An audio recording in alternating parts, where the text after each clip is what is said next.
తాకట్లో ఉన్న మీ బంగారాన్ని విడిపించి ఆ రోజు ఆన్లైన్ రేటుకి కొంటాం. Sharma gold company. నమస్కారం ఉమా గారు. నమస్తే అమ్మా. గురుగారు, ప్రతి వీడియోలో మీరు చెప్పడం జరిగింది ఫిబ్రవరి మహాశివరాత్రి రోజు ఒక ముఖ్యమైన కార్యక్రమం చేయబోతున్నారు అని. చాలా మంది ప్రేక్షకులు ఎవరైతే చూస్తున్నారో ఇంతకీ ఆ కార్యక్రమం ఏంటి, ఆ కార్యక్రమంలో మనం కనుక పాల్గొంటే మనకు వచ్చే ఫలితాలు ఏంటి అని అడుగుతూ ఉన్నారు.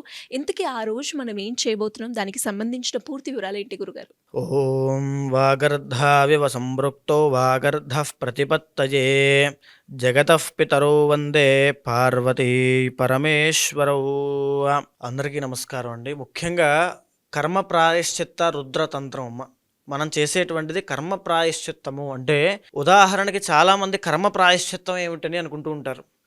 త్రిదళం త్రిగుణాకారం త్రినేత్రంచ త్రయాయుధం త్రిజన్మ పాప సంహారం ఏకబిల్వం శివార్పణం. అంటే స్వామివారి మీద ఆ ఒక బిల్వదళాన్ని సమర్పించినట్లయితే 3 జన్మ పాపాలు, 3 జన్మల్లో మనం చేసిన పాపాలన్నీ కూడా ప్రక్షాళన కాబడతాయి. అంటే ఆ ఒక్క చిన్న పని స్వామివారు మనకి ఎంత ఫలితాన్ని ఇస్తున్నారో ఆలోచించండి. అంటే మనం చేసిన పాప కర్మలు దేనికోసం మనం బిల్వదళం పెడుతున్నాం? పాప కర్మలు పోవడం కోసం. మనం తెలుసో తెలియకో చేసిన పాప కర్మలు పోవడం కోసం పెడుతున్నాం. ఎందుకు పాప కర్మలు పోవాలి? ఇప్పుడు వేదిక ఆస్ట్రాలజీకి మూలం ఏంటమ్మా? పాపము. అంటే మనం ఏదైనా కష్టం పడుతున్నామని చెప్పి పరిగెట్టాలి, హాస్పిటల్ చుట్టూ పరిగెట్టాలి, లేకపోతే దేని చుట్టైనా పరిగెట్టాలి అంటే కారణం పాపము. అది నేనైనా మీరైనా ఎవరైనా చూసేవాళ్ళైనా దానికి కారణం పాపము ఏదో ఉంది కాబట్టే, కర్మ ఉంది కాబట్టే దాన్ని అనుభవించేంత వరకు కూడా అది వదలదు, వెంటాడుతూనే ఉంటుంది. కాకపోతే ఈ మహాశివరాత్రి పర్వదినం రోజు ఎవరైతే ఈ కర్మ ప్రాయశ్చిత రుద్రతంత్రంలో పాల్గొంటారో వాళ్ళకి కర్మ ప్రక్షాళన అనేటువంటిది అవుతుంది. రాబోయే ఆపదల నుంచి, తరువాత సమస్యల నుంచి, కష్టాల నుంచి, ఇప్పుడు ఎవరైతే కష్టాల్లో ఉన్నారో అవి కూడా అనుభవిస్తూ ఉన్నారో వాళ్ళు ఈ కార్యక్రమంలో పాల్గొనడం వల్ల అవన్నీ కూడా పోతాయి. ఎలా పోతాయి? కర్మ అనేటువంటిది ఎలా పోతుంది అంటే ఆ రోజుకున్నటువంటి మహత్యం అలాంటిది. ఎక్కడైనా చేస్తారు కదంటే కాదమ్మా. మనం చేసేది కేవలము కర్మ ప్రాయశ్చిత్తం అవ్వడానికి సంకల్పం చెప్పుకుని స్వామివారికి ఈ యొక్క కర్మ ప్రాయశ్చిత్తం అవ్వాలి నాయన అని చెప్పి సంకల్పం చెప్పి చేసేటువంటిది ఈ కార్యక్రమం అంతా కూడా. ఇంకా ఏ ఉద్దేశంతోనూ కాదు, కేవలము కర్మ ప్రాయశ్చిత్తం అవ్వాలి. వచ్చినటువంటి వాళ్ళకి, ఆ భక్తులకి కర్మ ప్రాయశ్చిత్తం ద్వారా వాళ్ళు పడే కష్టాల నుంచి, సమస్యల నుంచి బయటికి రావాలి. ఇదే ఒక ముఖ్య ఉద్దేశము. ఎంతోమంది ఎన్నో పూజలు చేయించుకోలేక, లేకపోతే కష్టాలు పడలేక ఎంతో ఏడుస్తూ దేవుడే లేడు అనేటువంటి ఒక స్థితిలోకి వెళ్ళిపోయి నా దగ్గరికి వచ్చి నన్ను కలిసిన వాళ్ళు ఎంతోమంది ఉన్నారు. అలాంటి వాళ్ళందరికీ కూడా ఒక సహాయము చేయాలి, లేకపోతే వాళ్ళందరికీ కూడా సమస్యలకి ఒక కొలిక్కి రావాలి. అన్నిటికీ కారణము, మూలము కర్మ కాబట్టి ఆ కర్మ ప్రాయశ్చిత్తం అయ్యేటువంటి రోజు కేవలం మహాశివరాత్రి కాబట్టి ఇది ఆ రోజున పెట్టడం జరిగింది. ఎవరైనా సరే, ఎలాంటి కష్టాలతో ఉన్న వాళ్ళైనా సరే, రుణబాధలున్నా సరే, వివాహం కావట్లేదనుకున్నా, సంతానం కలగట్లేదనుకున్నా, లేకపోతే మీరు ప్రయత్నం చేసే ప్రతి దాంట్లోనూ విఫలం అవుతున్నారంటే నా దగ్గరికి వచ్చిన జాతకం చెప్పించుకున్న వాళ్ళు కూడా వాళ్ళందరికీ నేను చెప్పేటువంటి విషయం ఒకటేనమ్మా. కర్మ ప్రాయశ్చిత్త రుద్రతంత్రంలో ఎంతోమంది ఈరోజు పూజలు చేసుకోలేకపోతే ఎంతోమందికి నేను సహాయం చేసి ఫ్రీగా చేయించాను.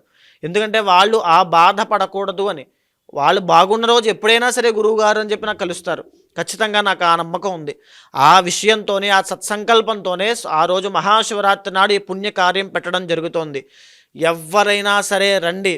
మీ కష్టాలకి, మీ యొక్క సమస్యలకి మీ జాతకం చూసిన తర్వాత మీ నక్షత్ర రీత్యా ఉన్నటువంటి మహాదశ అంతర్దశలు బట్టి ఆ యొక్క నామ నక్షత్ర రీత్యా, అంటే చాలామందికి జాతకం లేకపోయినా మరి వాళ్ళకి ఎలాగంటే అనుకుంటారు, నామ నక్షత్ర రీత్యా వాళ్ళకు ఉన్నటువంటి గ్రహదశలు ఆధారంగా, వాళ్ళు పడేటువంటి సమస్యలు ఆధారంగా వాళ్ళకి సమస్యకి ఆ సంకల్పం వాళ్ళకి చెప్పించి, స్వామివారికి వాళ్ళతోనే ఆ సంకల్పం చెప్పించి ఆ తరువాత వాళ్ళతోనే మహాగణపతి పూజ, ప్రారంభంలో మహాగణపతి పూజ జరుగుతుందండి.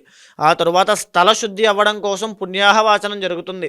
అది అయిన తర్వాత వచ్చిన ప్రతి ఒక్కరికి కూడా శరీర శుద్ధి. మనము స్వామివారికి అభిషేకం చేయాలంటే మనకు కొన్ని అర్హతలు కావాలి. అందుకోసమే మహాన్యాసము చేసి శరీర శుద్ధి అయ్యేలా చేసి అయిన తర్వాత ఏకాదశ రుద్రాభిషేకము స్వామివారికి ముందుగా. ఏకాదశ రుద్రాభిషేకం ఏమిటి, దేనికోసమయ్యా అంటే శివుడు అభిషేక ప్రియుడు. ఒక చెంబుడు నీళ్లు పోస్తే స్వామివారు పులకించిపోతారు. అలాంటి అభిషేక ప్రియుడైన మహాదేవుడికి ఈ యొక్క మహాశివరాత్రి నాడు మాఘ బహుళ చతుర్దశి నాడు కనుక మనం అభిషేకం చేయగలిగితే, అందులోనూ అభిషేకంలో పంచామృతాలతోనూ నువ్వుల నూనెతోను. బికాజ్ ఎందుకంటే నువ్వుల నూనెతో స్వామివారికి కనుక మనం అభిషేకం చేశామంటే మనకి అపమృత్యు దోషాలన్నీ పోతాయి.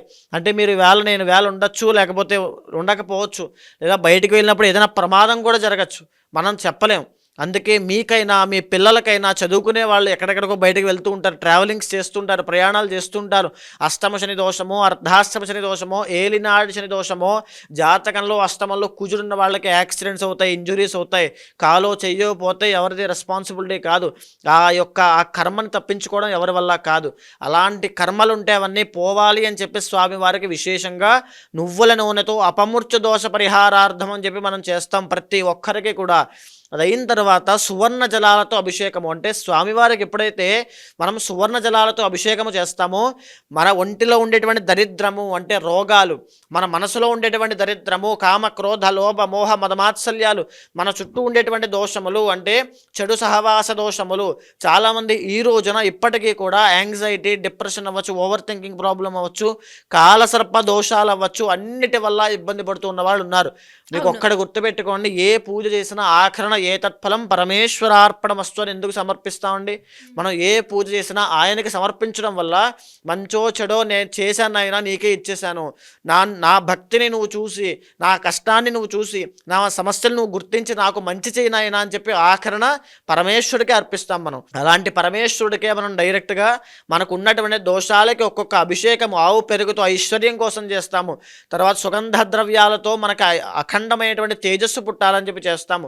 తర్వాత నవరత్న జలంతోనూ అన్నాభిషేకం, స్వామివారికి అన్నముతో అభిషేకం చేయడం వల్ల మన కుటుంబాలు, మన తరతరాలు అందరూ కూడా ఎవ్వరూ దరిద్రంతో తినడానికి కానీ, ఉండడానికి కానీ, కట్టుకోవడానికి కానీ ఇబ్బంది లేకుండా ఉంటారు.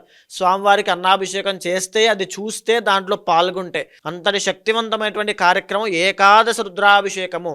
ఎందుకు ఏకాదశ రుద్రాభిషేకం అంటే ఏకాదశ రుద్రులకి ఏకాదశ రుద్రాభిషేకం జరిపించి ఆ తరువాత లక్ష బిల్వపత్రి పూజ. ఇందాక నేను చెప్పిన దాంట్లో ఏకబిల్వం శివార్పణం అని చెప్పాం, కానీ ఇక్కడ మనం లక్ష బిల్వపత్రి పూజ చేస్తున్నాం. స్వామివారికి లక్ష బిల్వాలతో పూజ చేస్తున్నాం. దీనివల్ల ఒకదానికే 3 జన్మ పాపాలు పోతే, లక్ష బిల్వాలతో పూజ చేస్తే ఎన్ని కోట్ల జన్మాల పాపాలు పోతాయి. అలాంటివన్నీ కూడా ఈ లక్ష బిల్వపత్రి పూజలో శివ సహస్రనామములతోనూ శివ అష్టోత్తరములతోనూ స్వామివారికి విశేషంగా లక్ష బిల్వపత్రి పూజ జరుగుతుంది. అది జరిగిన తర్వాత సామూహికంగా అందరికీ కూర్చోబెట్టి లలితా సహస్రనామ పారాయణ, సౌందర్యలహరి పారాయణ చేయిస్తూ లలితా సహస్రనామంతో వాళ్ళతోనే అమ్మవారికి కుంకుమ పూజ జరిగించడము. ఎందుకనంటే ఈ రోజున ఎవరైనా ఏ కష్టంతో బాధపడుతున్నా, ఏ సమస్యల్లో ఇరుక్కున్నా వాళ్ళకి ఆ కష్టాన్ని ఎదుర్కొనే ధైర్యం కావాలి. నేను తట్టుకుని నిలబడగలను, రేపన్న రోజు నాకు ఉంది అనే ఒక ఆశ చిగురించాలంటే అమ్మవారి అనుగ్రహం కావాలి. ఆ శక్తి స్వరూపమైన అమ్మవారికి కుంకుమ పూజ వాళ్ళతోనే చేయిస్తాము. ఇది అర్ధరాత్రి పూట పెట్టడం కారణం ఏమిటంటే స్వామివారు లింగోద్భవ కాలంలో అర్ధరాత్రి వేళ 11-12 మధ్యలో ఉద్భవించారు కాబట్టి ఆ సమయంలోనే అభిషేకానంతరము అమ్మవారికి కూడా కుంకుమ పూజ జరుగుతుంది. అది అయిన తర్వాత రుద్రహవనము. ఎవరైతే కార్యక్రమంలో పాల్గొన్నారో వాళ్ళ కర్మ అంతా కూడా నశించాలి స్వామి అని చెప్పి అగ్నిహోత్రుడి ద్వారా మనము స్వామివారికి రుద్రహవనము, రుద్రహోమంలో కూడా రుద్ర నమ్మక చమక మన్యు సూక్త పురుష సూక్త శ్రీ సూక్త దుర్గా సూక్త పూర్వకంగా రుద్రహవనం జరుగుతుందండి. దీనివల్ల శత్రు నాశనము జరుగుతుంది, దుర్గాదేవి యొక్క అనుగ్రహం కలుగుతుంది, కుటుంబంలో అఖండమైనటువంటి ఐశ్వర్యము తేజస్సు సంభవిస్తాయి.